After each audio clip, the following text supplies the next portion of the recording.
Hey world, it's Ben when to come back with another video. Family, like I said, if you're not from Texas, I would love to hear your comments, see what state you're in, um, to find out what are the new changes in the rules and the orders in reference to, this coronavirus dilemma and how they're going about trying to eradicate it. I know here in Texas, family, they got us on a stay-at-home order, which, well, if you didn't check my video out before, we talked about how that's kind of contradictory because it's a stay-at-home order, but you can still go to grocery stores, gas stations, hospitals, and of the like. And so, just want to find out, guys, if there's anything changed since then. We've had some things happen in the last day or so. I know now here in Texas, in a couple of cities, you've been fined $1,000 or time in jail if you caught out doing non-essential, or if you caught out doing things you're not supposed to be. I don't know. I guess out and about. You dig? And so I'm trying to see how that's going to work because something like that is so subjective. I mean, if you out, what do they mean being out? Does that mean you can't go to the store, but the grocery stores are open? You can't get gas, but the gas stations are open? What are you talking about? So it's a lot of ambiguity when it comes to what exactly is that they want the United States citizens to do to try to, like I say, eradicate this virus. But like I say, it's a virus. So we know a virus, there's no cure for a virus. If you don't know that, family, there's no cure for a virus.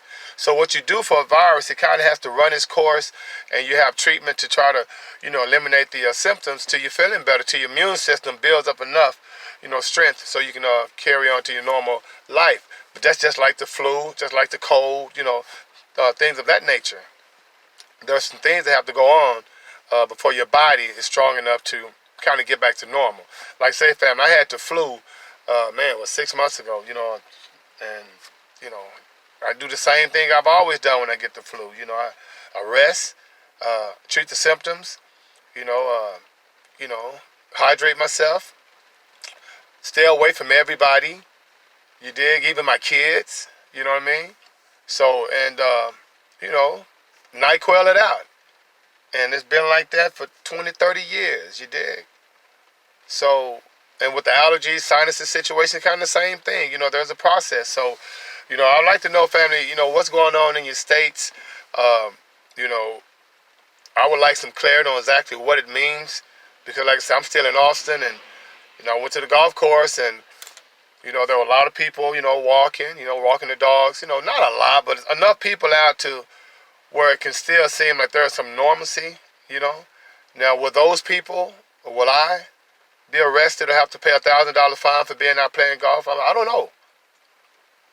Because I'm taking it seriously, but I'm taking it seriously every day of my life, whether it's coronavirus, the flu, or tuberculosis, or anybody that I suspect may have something that's can get to me or be contracted to me, I'm weary of. So, I think it's kind of wild that we just now be trying to get conscious of this. But I think a lot of people have been doing this, family. This isn't something that is foreign to us. It's something that's been going on. But what I can say from an economic standpoint, if you notice, the Dow is down to 19,000 points. 19,000 and some change. Remember, it's at 29,000 points. So right now, just imagine what people's 401ks look like.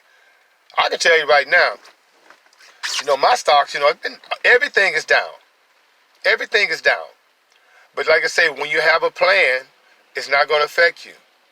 So I think right now, family, like I said, it's still going to go down lower. They're not through with this. So, stay conscious. Continue to utilize your five senses and also your common sense because, you don't want to be in such a, fear panic mode where you don't act rational. You start and don't listen or don't resonate with all these different things you're seeing on social media about the looting, about all these fear-mongering tactics, family. They did it in Y2K. They do it all the time. And a lot of this stuff is sent out by the government and by those that want this type of, stuff to happen. Like I said, it's called organized confusion and organized chaos. You can't begin to rationalize this stuff. So, let's go ahead and stay conscious. Pay yourself first. Remember, family, go ahead and look into some gold. And I'm not just talking buying gold. I'm talking gold stocks. There are some ETFs out there. Oil is down. There's some oil stocks. I mean, these oil stocks that are down so low, family, they're going to go up again. All right. This is the time to start looking into, getting into this market. You know, um, right now I still think it has some room to drop a little bit. Like I said, I'm not Nostradamus, but you still want to try to put yourself in the best situation to make some money. And if you are in the stock market right now, family, and you do see that your money's, that your value of your portfolio is going down, don't forget to utilize the stop loss. All right, if you're in such a panic mode and you know there's a certain limit, because remember you should have a goal. There's a certain limit of how much money you want to lose, unless you're just going long. If you're not going long, then make sure you put those stop losses on it. Have a plan. So if you bought your stock at $15 and it's already down to $12, if you don't want to lose no more than that, put a stop loss at $11. Okay, that way you don't lose as much as you would anticipate, right? And so, like I said, this for entertainment purposes only. But these are little food for thought pointers, and that'll help you kind of get through this stuff. Your 401k family, that's going to be a tough situation. If you didn't know, they just moved back filing taxes to July. Okay, so you have to July 15th to file your taxes. And if you do owe taxes, and if you do your taxes in early or whatnot, or on April 15th or whenever you do them, you remember, if you owe taxes, they're going to give you a 90-day deferment where you don't have to pay any interest or any late fees on your debt to the government. All right? And like I said, $1,200 stimulus checks you'll be getting pretty soon. I think it's kind of crazy, because if you didn't file taxes in 2018, you're not going to get that check. All right, so make sure you check your tax records, because, see, this type of information is not out there like that. They'll just tell you, oh, we're going to give $1,200 checks, $1,000 checks, but they don't tell you who they're not going to give it to. So if you didn't file taxes in 2018, family, you're not getting that check unless they changed it. But last I checked, that's what that's about. All right, so family, make sure you still get your financial literacy up. Stay in the guard, man, and in the meantime, between time, may the Most High Inside you bring you joy. Make sure you like, share, and subscribe to these videos, family. And being Will is out of 5,000.